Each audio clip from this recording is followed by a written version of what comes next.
السلام علیکم دوستو، یہ میرے پیچھے جو آپ کو درخت نظر آ رہا ہے اسے شجر غرقد کہتے ہیں۔ غرقد کا درخت ہے۔ پورے اسرائیل میں اس درخت کو انتہائی تیز رفتاری سے کاشت کیا جا رہا ہے۔ اس کی وجہ کیا ہے؟ غرقد کی کاشت کی مہم اسرائیلی نہ صرف ریاستی بلکہ اب بین الاقوامی سطح پر چلا رہے ہیں۔ خود سابق اسرائیلی وزیر اعظم اس تصویر میں ایک جگہ پر غرقد کا درخت لگاتا ہوا نظر آ رہا ہے۔ اس کے علاوہ اسرائیل نے انڈیا سے بھی کہا ہے کہ تم اپنے ملک کی تمام بنجر اراضی پر غرقد کی کاشت کرو، جس کا تمام تر معاوضہ اسرائیل برداشت کرے گا۔ اب سوال یہ اٹھتا ہے کہ کیا تمام یہودی پاگل ہو چکے ہیں، سٹیا گئے ہیں، کیا ان کا دماغ خراب ہو چکا ہے؟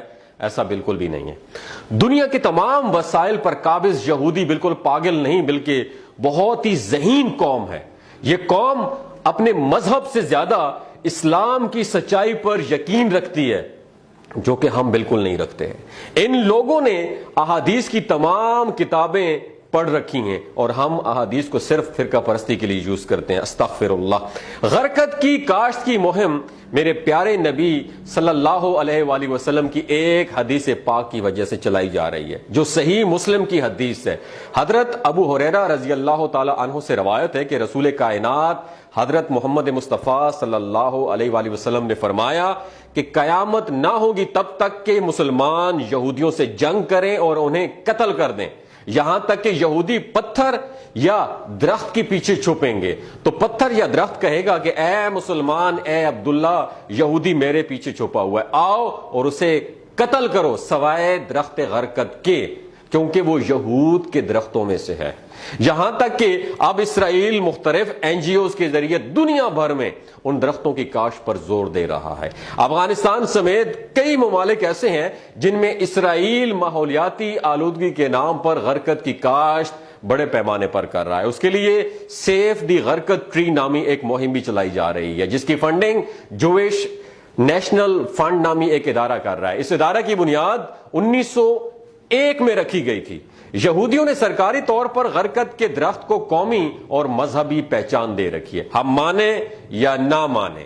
یہودی میرے نبی کریم خاتم النبیین رحمت اللہ عالمین جناب رسالت مآب سرور کائنات فخر موجودات حضرت محمد مصطفیٰ صلی اللہ علیہ وآلہ وسلم کے فرمان عالی شان کو مان کر اپنی سلطنت کو وسیع اور جان بچانے کے لیے غرقد کی آبیاری کر چکے ہیں۔ اب سوال یہ بنتا ہے، یہاں پہ میں آپ سے دو سوال پوچھوں گا، آپ نے میرے ان دو سوالوں کو دماغ کی کھڑکیوں کو کھول کے سننا ہے۔ حضرت داؤد علیہ السلام اور ان کا بیٹا حضرت سلیمان علیہ السلام کون تھے؟ لوہار تھے، یعنی لوہے کو نرم کیا کرتے تھے۔ اور حضرت داؤد علیہ السلام پر جو کتاب نازل ہوئی وہ زبور، یہ نظموں کی کتاب تھی، اللہ تعالیٰ کی طرف سے الہامی شاعری کی کتاب ہے۔ حضرت داؤد علیہ السلام کو اللہ تعالیٰ نے بہت خوبصورت اور پر اثر آواز عطا کی تھی۔ جب آپ علیہ السلام زبور کی تلاوت کرتے تو ہر چیز آپ کے سامنے جھومنے لگتی، لوگوں کے دل نرم پڑ جاتے۔ یعنی نبی کا پیشہ کیا تھا؟ لوہار۔ اور آپ کی امت کون ہے؟ یہودی۔ اب بات کرتے ہیں حضرت عیسیٰ علیہ السلام کی۔ حضرت عیسیٰ علیہ السلام پر انجیل نازل ہوئی، جس میں حضرت عیسیٰ علیہ السلام اپنے آپ کو ایک چرواہا بتاتے ہیں، یعنی بکریاں چرانے والا۔ اور آپ کی امت کون ہے؟ عیسائی۔ اب بات کرتے ہیں خاتم النبیین حضرت محمد مصطفیٰ صلی اللہ علیہ وآلہ وسلم پر۔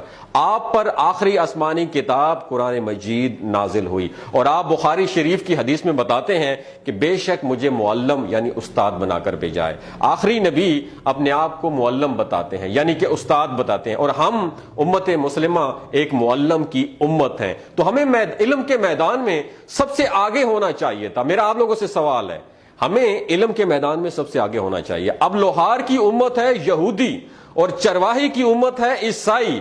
علم میں، سائنس میں، ترقی میں، غرض ہر میدان میں یہ لوگ ہم سے آگے ہیں، جبکہ ہم امت مسلمہ ان سے بہت پیچھے۔ پہلا سوال یہ ہے، آخر امت مسلمہ ان اقوام سے پیچھے کیوں ہے؟ حضور نبی کریم صلی اللہ علیہ وآلہ وسلم جن کا لقب صادق اور امین تھا، مسلمان تو انہیں صادق اور امین مانتے ہی ہیں، لیکن کفار اور غیر مسلم بھی آپ کو صادق اور امین کے لقب سے پکارتے ہیں۔ اب یہاں مزید دو سوال ہیں، جن کا نبی صادق ہے ان کی امت جھوٹی کیوں ہے؟ جن کا نبی امین ہے ان کی امت چور کیوں ہے؟ یہ سوال میں آپ کی گوش گزار کرنا چاہتا ہوں. ان سوالوں کے جواب آپ نے نیچے کمنٹ سیکشن میں دینے ہیں. آخر کیا وجہ ہے کہ ہم بحثیت قوم امت مسلمہ کے اتنے ذلیل و خوار کیوں ہو رہے ہیں؟ اپنا اور اپنے ساتھ جڑے رشتوں کا خیال رکھیے گا. اگر آپ یہ ویڈیو آپ کو اچھی لگی ہو تو اسے ضرور شیئر کیجیے گا. ہو سکتا ہے اللہ تعالیٰ اس ویڈیو کے ذریعے کسی کا دل بدل دے.